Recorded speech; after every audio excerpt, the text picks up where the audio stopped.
সুপ্রিয় দর্শক, আসসালামু আলাইকুম। সবাইকে স্বাগত জানাচ্ছি আজকের গুরুত্বপূর্ণ সংবাদে। প্রথমেই জানিয়ে দিচ্ছি সংবাদ শিরোনাম, পরে বিস্তারিত। চীন থেকে জাহাজ বিধ্বংসী ক্রুজ মিসাইল কিনছে ইরান। এদিকে ইরানে হামলা বিপজ্জনক হতে পারে, ট্রাম্পকে সতর্ক করলেন মার্কিন শীর্ষ জেনারেল। সর্বশেষ তুরস্ককে কেন ইরানের চেয়েও বিপজ্জনক মনে করছে ইসরায়েল। শুনছিলেন সংবাদ শিরোনাম, এখন বিস্তারিত। তার আগে হৃদয় ছুঁয়ে যাওয়া একটি অনুরোধ। যদি ফিলিস্তিনি শিশুর কান্না এখনও আপনার বিবেককে নাড়া দেয়, যদি গাজার ধ্বংসস্তূপে দাঁড়িয়ে থাকা মায়ের নিঃশব্দ আর্তনাদ আপনাকে নীরবে কাঁদায়, যদি যুদ্ধবিরোধী মধ্যেও লাশের সারি আপনাকে প্রশ্ন করতে বাধ্য করে, যদি আপনি অন্যায়ের বিরুদ্ধে রুখে দাঁড়াতে চান, তাহলে এখনই আমাদের চ্যানেলটি সাবস্ক্রাইব করুন। কারণ আপনার একটি সাবস্ক্রিপশন মানে সত্যের পাশে দাঁড়ানো, অন্যায়ের বিরুদ্ধে অবস্থান নেয়া, মানবতার পক্ষে অবিচল থাকা। চলুন বেশি কথা না বাড়িয়ে বিস্তারিত জেনে নেই। চীন থেকে জাহাজ বিধ্বংসী ক্রুজ মিসাইল কিনছে ইরান। ইরানে হামলা করার জন্য আরব সাগরে যুদ্ধবিমানবাহী রণতরী আব্রাহাম লিঙ্কন মোতায়েন করেছে যুক্তরাষ্ট্র। এমনকি একই কাজে ব্যবহৃত বিশ্বের বৃহত্তম রণতরী জেরাল্ড আর ফোর্ড ইসলামী প্রজাতন্ত্রের পানিসীমার কাছে নেওয়া হচ্ছে, যেটি ইতোমধ্যে ভূমধ্যসাগরে চলে এসেছে।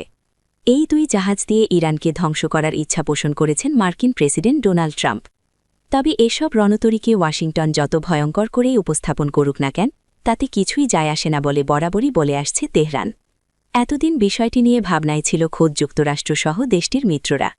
ইরান কেন আমেরিকাকে ভয় পাচ্ছে না, ঠিক কোন কারণে ওয়াশিংটনের কাছে আত্মসমর্পণ করছে না তেহরান, এই প্রশ্ন এখন পেন্টাগন ও হোয়াইট হাউসের কর্মকর্তাদের মুখে মুখে।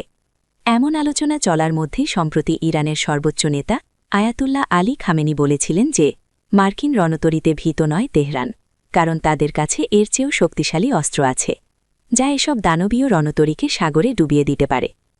বিষয়টি নিয়ে সবাই যখন চিন্তায় পড়ে গেছে, তখন মার্কিন সমরবিদরা ভেবে পাচ্ছেন না যে ইরানের কাছে কী এমন অস্ত্র আছে যা তাদের সামরিক ময়দান ছাড়াও মানসিকভাবেও শক্তিশালী করেছে। এরই মধ্যে প্রকাশ হয়েছে গোপন চুক্তির তথ্য।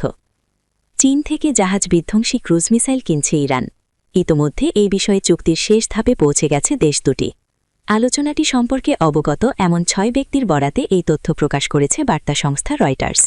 প্রতিবেদনে বলা হয়, চীন থেকে দেশটি তৈরি জাহাজ বিধ্বংসী সুপারসনিক ক্রুজ মিসাইল CM-302 কিনছে ইরান।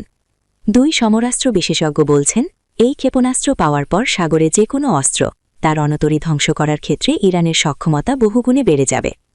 CM-302 ক্রুজ মিসাইলের শক্তি কেমন? CM-302 চীনের তৈরি একটি সুপারসনিক অ্যান্টিশিপ মিসাইল। এটি জাহাজ বিধ্বংসী ক্ষেপণাস্ত্র। যুদ্ধের ময়দানে এই ক্ষেপণাস্ত্র অন্যতম শক্তিশালী প্রতিরক্ষা ব্যবস্থা হিসেবে বিবেচিত হয়ে আসছে।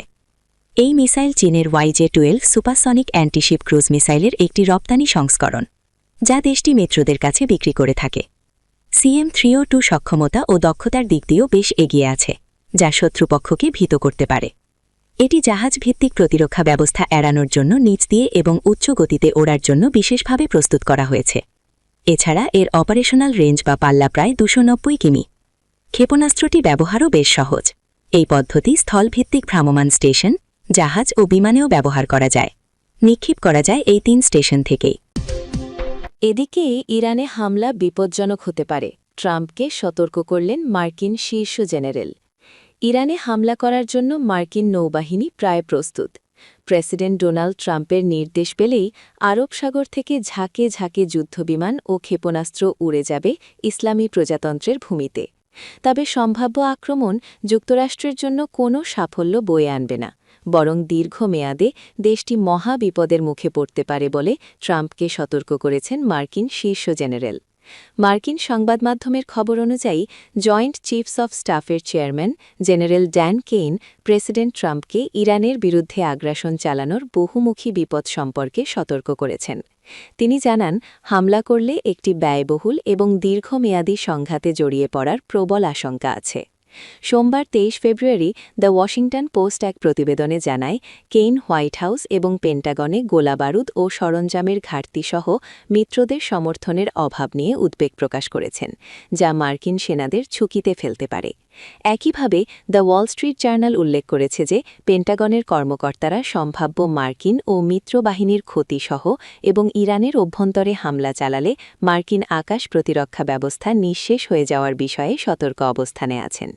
যুক্তরাষ্ট্রকে একটি দীর্ঘস্থায়ী দ্বন্দ্বে জড়িয়ে পড়ার বিষয়েও সতর্ক করেছেন কেইন। তবে ট্রাম্প সোমবার এসব রিপোর্ট প্রত্যাখ্যান করেছেন। তিনি তার নিজস্ব সামাজিক যোগাযোগ মাধ্যম ট্রুথ সোশ্যালে দাবি করেছেন যে কেইন আমাদের ইরানের সঙ্গে যুদ্ধে যাওয়ার বিপক্ষে, এমন তথ্য ১০০% ভুল। মার্কিন প্রেসিডেন্ট সংবাদ মাধ্যমগুলোর বিরুদ্ধে উদ্দেশ্যপূর্বকভাবে ভুল লেখার অভিযোগ আনেন। তিনি আবারও ইরান ও দেশটির জনগণের বিরুদ্ধে হুমকি দিয়ে দাবি করেন যে চলমান পরমাণু আলোচনায় কোনো চুক্তি না হলে তাদের জন্য খুবই খারাপ দিন অপেক্ষা করছে। সর্বশেষ, তুরস্ককে কেন ইরানের চেয়েও বিপজ্জনক মনে করছে ইসরায়েল? পশ্চিমা সামরিক জোট ন্যাটোর অন্যতম প্রভাবশালী সদস্য তুরস্ক। দেশটির সঙ্গে আমেরিকা ও ইউরোপের দেশগুলোর সম্পর্কও বেশ উষ্ণ। তবে রিসেপ তাইয়েব এরদোগান নেতৃত্বাধীন দেশটিকে হুমকি মনে করছে যুক্তরাষ্ট্রের ঘনিষ্ঠ মিত্র ইসরায়েল। শুধু তাই নয়, মধ্যপ্রাচ্যে ইরানকে ইহুদিবাদী ভূখণ্ডটি যতটা না ঝুঁকিপূর্ণ মনে করে তার চেয়েও বেশি উদ্বিগ্ন আঙ্কারাকে নিয়ে। ইসরায়েলের সাবেক প্রধানমন্ত্রী নাফতালি বেনেট, যিনি প্রধানমন্ত্রী বেনিয়ামিন নেতানিয়াহুর প্রধান প্রতিদ্বন্দ্বী হিসেবে আগামী সাধারণ নির্বাচনে অংশ নেবেন, তিনি সম্প্রতি বলেন, কাতারের সমর্থনে তুরস্ক ইরানকে হটিয়ে ইসরায়েলের প্রধান কৌশলগত হুমকি হিসেবে আবির্ভূত হচ্ছে। তার এই কথা কেবল অন্য কোনো শত্রু সম্পর্কে সাধারণ সতর্কবার্তা নয়, বরং তার এ মন্তব্য একটি গভীর উদ্বেগের প্রতিফলন। ইসরায়েল হয়তো এমন একজন শক্তিশালী ও সমৃদ্ধ প্রতিপক্ষের সঙ্গে দীর্ঘমেয়াদী সংঘাতের যুগে প্রবেশ করতে যাচ্ছে, যার একটি ঐতিহাসিক তাৎপর্যও আছে।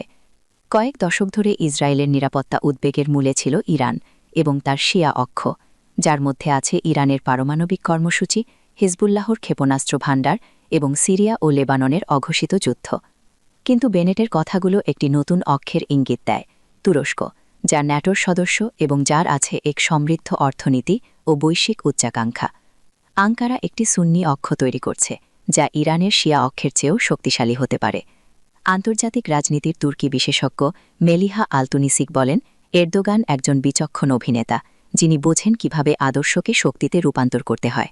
ইরানের বিপরীতে তুরস্ক বাস্তববাদ বা প্র্যাগম্যাটিজমের সঙ্গে আদর্শের সমন্বয় ঘটায়, যা দেশটিকে একই সাথে বিশ্বাসযোগ্য ও অভাবনীয় করে তোলে। নতুন অক্ষের কলাকৌশল। ইসরায়েলি কৌশলবিদদের দৃষ্টিতে এই হুমকি কেবল তুরস্ক নয়, বরং তুরস্ক ও কাতার। এই দুই দেশের বিরুদ্ধে মুসলিম ব্রাদারহুড দানবকে লালন পালন করার এবং শিয়াদের প্রতি ইরানের সমর্থনের মতো একই ধরনের আদর্শিক হুমকি ছড়ানোর অভিযোগ তোলা হয়েছে। সিরিয়া ও গাজায় তাদের প্রভাব বাড়ছে, এমনকি ইসরায়েলের সঙ্গে সম্পর্ক স্বাভাবিক করার প্রক্রিয়া থেকে সৌদি আরবকে দূরে সরিয়ে নেওয়ার প্রচেষ্টার গুঞ্জনও আছে। সবচেয়ে ভয়াবহ পরিস্থিতি হতে পারে তুরস্ক, কাতার ও তাদের পারমাণবিক শক্তিধর মিত্র পাকিস্তানকে নিয়ে গঠিত একটি নতুন শত্রু অক্ষ। কাউন্সিল অন ফরেন রিলেশনসের বিশেষজ্ঞ স্টিভেন কুক যেমনটা লিখেছেন, ইসরায়েল দীর্ঘকাল ধরে ইরানের সক্ষমতা অনুযায়ী তার প্রতিরক্ষা কৌশল সাজিয়েছে, কিন্তু তুরস্ক যদি সৌদি আরবকে পাশে পেতে সফল হয় বা পাকিস্তানের সঙ্গে সম্পর্ক দৃঢ় করে, তবে কৌশলগত মানচিত্র রাতারাতি বদলে যাবে। তখন এটি কেবল ইরান থেকে আসা ক্ষেপণাস্ত্রের বিষয় থাকবে না, এটি হবে পারমাণবিক সক্ষমতা সম্পন্ন একটি সুন্নি বিশ্ব। অর্থনৈতিক যুদ্ধ। ইসরায়েল ও তুরস্কের মধ্যকার এই দ্বন্দ্ব কেবল আদর্শিক বা সামরিক নয়, বরং অর্থনৈতিকও। ২০২৪ সালের মে মাসে তুরস্ক ইসরায়েলের সঙ্গে আমদানি রপ্তানি সহ সব বাণিজ্য লেনদেন স্থগিত করে পূর্ণাঙ্গ নিষেধাজ্ঞা আরোপ করে। এর আগে সিমেন্ট, অ্যালুমিনিয়াম ও সার সহ ৫৪টি পণ্যগোষ্ঠীর ওপর বাণিজ্য সীমাবদ্ধ করা হয়েছিল। ইসরায়েলের পররাষ্ট্রমন্ত্রী ইসরায়েল কাচ বলেছিলেন যে এরদোগান হামাসকে সমর্থনের জন্য তার দেশের অর্থনৈতিক স্বার্থ বিসর্জন দিচ্ছেন। ইসরায়েলের জন্য এই বয়কট কেবল একটি বাণিজ্য নিষেধাজ্ঞা নয়, বরং এটি একটি সতর্কবার্তা যে তুরস্ক অর্থনৈতিক শক্তি প্রয়োগ করতে ভয় পায় না। তুরস্ক একটি G20 ভুক্ত দেশ এবং ইউরোপ, মধ্যপ্রাচ্য ও এশিয়ার দেশগুলোর ওপর এর অর্থনৈতিক প্রভাব আছে। বাণিজ্য বিশ্লেষক সানি ম্যান বলেন, তুরস্ক এই প্রথম সম্পূর্ণ রাজনৈতিক কারণে অন্য একটি দেশের বিরুদ্ধে ব্যাপক নিষেধাজ্ঞা আরোপ করল। এটি তুরস্কের অর্থনৈতিক শক্তির গভীরতাকে নির্দেশ করে। ঐতিহাসিক অনুরণন। এই প্রতিদ্বন্দ্বিতার ঐতিহাসিক প্রেক্ষাপটও আছে। ১৯১৭ সাল পর্যন্ত ফিলিস্তিন অটোমান শাসনের অধীনে ছিল, তাই এখানে এক ধরনের পরিচিতি ও দায়বদ্ধতা আছে। এরদোগান তার বক্তৃতায় প্রায়শই অটোমান প্রতীক ব্যবহার করেন এবং তুরস্ককে মুসলিম ভূখণ্ডের রক্ষাকর্তা হিসেবে চিত্রিত করেন। অ্যারিয়াল ইউনিভার্সিটির ড. আসা ওফির বলেন, এখানে একটি ঐতিহাসিক স্মৃতি কাজ করছে। তুরস্কের অনেকের কাছে ফিলিস্তিন ইস্যুটি কেবল সংহতির বিষয় নয়, এটি একটি উত্তরাধিকারের বিষয়। এই ঐতিহাসিক গুরুত্ব ইসরায়েলের ভয় বাড়িয়ে দিচ্ছে। ইরানের শিয়া আদর্শ অধিকাংশ আরবের কাছে অপরিচিত হলেও তুরস্ক এই অঞ্চলে সাংস্কৃতিক ও ঐতিহাসিক বৈধতা দাবি করতে পারে। তুরস্কের অটোমান ঐতিহ্য এরদোগানের বক্তৃতার বিশ্বাসযোগ্যতা বাড়ায়, যাতে ইরানের মতো বৈপ্লবিক স্লোগানের অভাব নেই। সতর্কবার্তা নাকি উস্কানি? প্রশ্ন হল, ইসরায়েলের এই সতর্কবার্তা কি একটি প্রকৃত মূল্যায়ন নাকি উস্কানি? কিছু ইসরায়েলি পণ্ডিতকে শত্রুতার এক নতুন পর্যায়ের প্রস্তুতি হিসেবে দেখছেন, যা তুর্কি সম্প্রসারণবাদের বিরুদ্ধে আগাম ব্যবস্থা নিতে ব্যবহৃত হতে পারে। আবার কেউ কেউ মনে করেন তুরস্কের হুমকিকে বাড়িয়ে দেখা দেশটিকে একটি প্রতিকূল জোটের দিকে ঠেলে দিতে পারে। আলতুনিসিক লিখেছেন, তুরস্ককে নতুন ইরান হিসেবে দেখা এক ধরনের কৌশলগত ভুল হিসাব। এটি পরিস্থিতি নিয়ন্ত্রণের বদলে সংঘাতকে ত্বরান্বিত করতে পারে। মোশে দায়ান সেন্টারের জোনাথান ঘাড়িয়ানি যুক্তি দেন যে ইসরায়েল ও তুরস্কের সম্পর্ক সবসময় সহযোগিতা ও সংঘাতের মধ্যে দোলায়মান। ৭ই অক্টোবরের পরবর্তী যুগ উত্তেজনাকে তীব্র করেছে, তবে এটি নজিরবিহীন নয়। ৯০-এর দশকে সামরিক সহযোগিতা দেখা গিয়েছিল, আজ অর্থনৈতিক যুদ্ধ চলছে। পরিস্থিতির পরিবর্তন হচ্ছে, কিন্তু এখন ঝুঁকি অনেক বেশি। একজন বিশ্বাসযোগ্য প্রতিদ্বন্দ্বীর ভয়।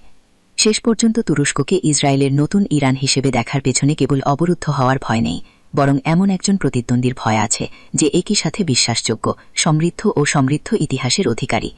ইরান একটি বিপজ্জনক শত্রু, কিন্তু বিচ্ছিন্ন। অন্যদিকে তুরস্ক বিপজ্জনক, কিন্তু বিশ্ব ব্যবস্থার সঙ্গে একীভূত। ইরান বৈপ্লবিক, কিন্তু নিষেধাজ্ঞার কবলে।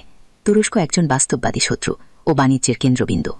বেনেটের বক্তৃতার সতর্কবার্তা হোক বা উস্কানি, এটি একটি বড় সত্যকে তুলে ধরে। ইসরায়েল এখন কেবল শত্রুদের শত্রুতা নয়, বরং তাদের বিশ্বাসযোগ্যতা নিয়েও ভীত। এই বাস্তবতা পরীক্ষা করবে যে জেরুসালেমের নীতিনির্ধারকরা কোনো তড়িঘড়ি সিদ্ধান্ত নেওয়ার আগে বাগার দম্ভ ও বাস্তবতার মধ্যে পার্থক্য করতে পারেন কিনা। এটি এমন এক বাস্তবতা যা মধ্যপ্রাচ্যকে আবার সংঘাতের আবর্তে আটকে রাখতে পারে, যেখানে এবার তুরস্ক হবে মূল কেন্দ্রবিন্দু।